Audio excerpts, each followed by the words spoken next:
Love பண்ணிவிட்டு அதாவது வந்து அந்த சுச்சுவேஷன் எனக்கு யாருமே வீட்டில் எந்த சப்போர்ட்டுமே இல்லை. நான் எதனா பேசுறதுனா கூட பீரோ கண்ணாடி முன்னாடி தான் பேசுவேன்.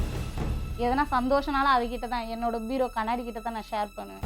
ஏன்னா துக்கனாலும் பீரோ கண்ணாடி முன்னாடி தான் ஷேர் பண்ணுவேன். அம்மா கிட்ட சொன்னால் அம்மா வந்து கேட்கவும் போகிறது கிடையாது. இருந்து இந்த 5 வருஷத்தில் பார்த்துட்டேன் நான். கேட்கவும் போகிறது கிடையாது. அதுக்கிட்ட சொல்லி ஏன் எனர்ஜி வேஸ்ட் பண்ணோம். அப்படி இருக்கும்போது கம்பெனிக்கு போய்ட்டு ஒருத்தவங்களை லவ் பண்ணேன். அதாவது வந்து நார்மலாக ஜென்ரலாக பேசுகிற மாதிரி தான் பேசியிருந்தேன். அதுக்கப்புறமேட்டுக்கா அவங்க ஒரு நாள் வரலன்னு சொல்லிவிட்டு நான் வரலன்னு சொல்லிட்டு அவங்க ஃபோன் பண்ணியிருந்தாங்க. ஏம்மா வரல அப்படின்னு சொல்லிட்டு. இது மாதிரி உடம்பு சரியில்லை அதனால் வரல அப்படின்னு சொல்லிட்டு. உடம்பு சரியில்லை மறுநாள் வந்து ஓனர் ஃபோன் பண்ணி இதுமாரி ஆள் இல்லை வாமா நிரோஷா அப்படின்னு சொல்லிட்டு அவங்க சொல்லுவோம். நான் வேலைக்கு மறுநாள் போய்ட்டேன். வேலைக்கு போனதும் அவங்க வந்து நான் லவ் பண்ணுறவங்க வந்து டேப்லெட் வாங்கிட்டு வந்து கொடுத்தாங்க. இத்தனைக்கும் நான் எதுவுமே பேசுனது கூட கிடையாது. சாப்பிட்டீங்களா சாப்பிட்டேன் அப்படின்ற பட்சம் தான் நான் பேசியிருக்கிறேன் அவங்கக்கிட்ட. இவங்க வந்து டேப்லெட் வாங்கிட்டு வந்து கொடுப்பாங்க. எதனா ஸ்டொமக் பெயின்னா கம்பெனியில் ஜூஸ் எதனா வாங்கிட்டு வந்து தருவாங்க.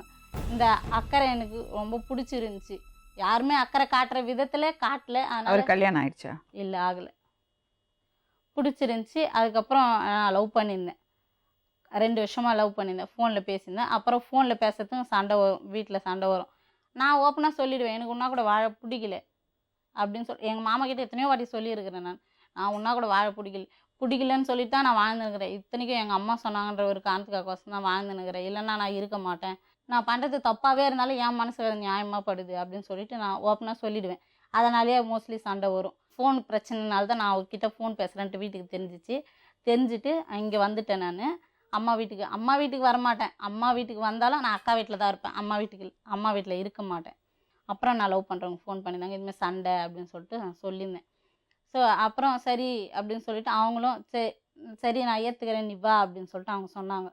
அப்புறம் நான் 2016 8ஆம் மாதம் போயிட்டேன். நான் அவங்க கூப்பிட்டாங்கன்னு சொல்லிட்டு 30ஆம் தேதி போனேன். நான் 8ஆம் மாதம் 30ஆம் தேதி போனேன். ஒரு நாள் நைட்டு வீடு வாடகை எடுத்து இருந்தோம் நாங்கள். மறுநாள் இவங்க தேடின்னு வந்துட்டாங்க. 1ஆம் தேதி தேடின்னு வந்தாச்சு எங்கள் அம்மாலாம். தேடின்னு வந்துட்டு அப்புறம் இது மாதிரி அவங்க வீட்டுக்கு போயிட்டாங்க. பையனோட வீட்டுக்கு போயிட்டாங்க. வீட்டுக்கு போயிட்டு பக்கத்து ஊர். அதனால் ஸ்ட்ரைட்டாக வீட்டுக்கு போயிட்டு இது மாதிரி உங்கள் பையன் தான் என் பொண்ணை இட்டுன்னு வந்துட்டுக்கிறான் அப்படின்னு சொல்லிட்டு அங்கே பிரச்சனை பண்ணாங்க. பிரச்சனை பண்ணி இவருக்கு ஃபோன் பண்ணாங்க. இதுமாதிரி பொண்ணு என் கூட தான் இருக்குது அப்படின்னு சொல்லிட்டு அவரும் சொல்லிட்டு அதுக்கப்புறம் ஒரு இடத்துல எல்லோரும் அவங்க ஃபேமிலி எங்கள் ஃபேமிலி எல்லோரும் நிற்க வச்சு அவங்கக்கிட்ட பேசினாங்க. அவங்க ஃபேமிலி அவங்கக்கிட்ட பேசினாங்க. என் ஃபேமிலி என்கிட்ட பேசினாங்க. பேசிவிட்டு என்ன பிரச்சனை நீ போ வீட்டுக்கு அப்படின்னு சொல்லிட்டு என்ன கன்வின்ஸ் பண்ணாங்க. வேணாம் நான் 6 வருஷம் இருந்துட்டேன். நான் இதுக்கு மேலே என்னால் இருக்க முடியாது. எப்படியும் நான் இவங்க கூட வந்தது ஊருக்கு தெரிஞ்சிருக்கும். இந்த அசிங்கத்தையும் மீறி நான் என்னால் அங்கே வர முடியாது அப்படின்னு சொல்லிட்டு அவங்கக்கிட்ட சொல்லிட்டேன். நான் எல்லாருக்கிட்டையும் நான் போக மாட்டேன் அப்படின்னு சொல்லிட்டு அவங்கக்கிட்ட சொன்னேன். அவரும் என்ன சொல்லிட்டாரு, என்னை நம்பி அந்த பொண்ணு வந்துச்சு, அதனால் எனக்கும் அசிங்கமாயிடுச்சு, அந்த பொண்ணுக்கும் அசிங்கமாயிடுச்சு, நான் இதோட அந்த பொண்ணு விட்டு என்னை நம்பி வந்துச்சு, அந்த பொண்ணை விட்டு நான் வரா மாதிரி இல்லை அப்படின்னு சொல்லிட்டு அவரும் சொல்லிட்டார். சொன்ன உடனே ராணிப்பேட்டை மகளிர் போலீஸ் ஸ்டேஷனில் எங்கள் 2 பேரும் இட்டுன்னு போயிட்டாங்க. எங்கள் வீட்டு ஆளுங்க இட்டுன்னு போயிட்டு அங்கே மேடம் என்னென்ன கேட்டாங்க, என்ன உனக்கு பிரச்சனை, ஏன் இது மாதிரி பண்ண அப்படின்னு சொல்லிட்டு ஒரு அடி அடிச்சு என்னை கேட்டாங்க.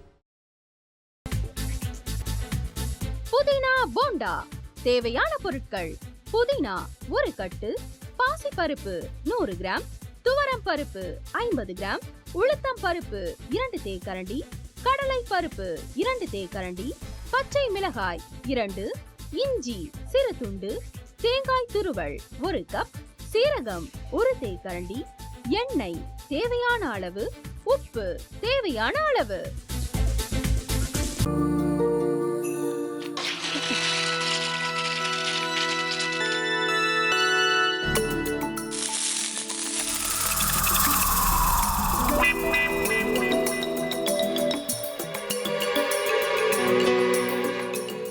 இந்த ஆம்லெட் பண்றதுக்குள்ள போதும் ஆயிடுது. தவையோட ஒட்டிக்குது.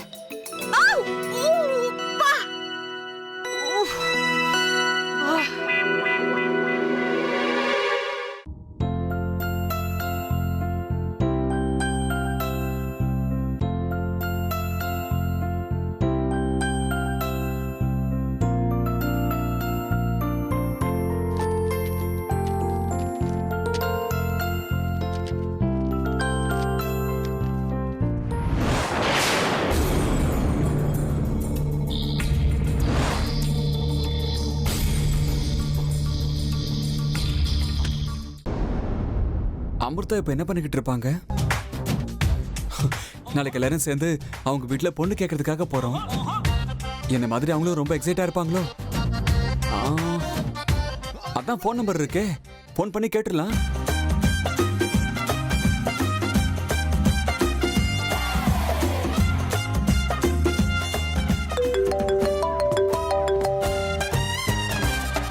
ஹலோ. ஆஹா, தேன் மாதிரி உங்க வாய்ஸ் ரொம்ப ஸ்வீட்டா இருக்குங்க.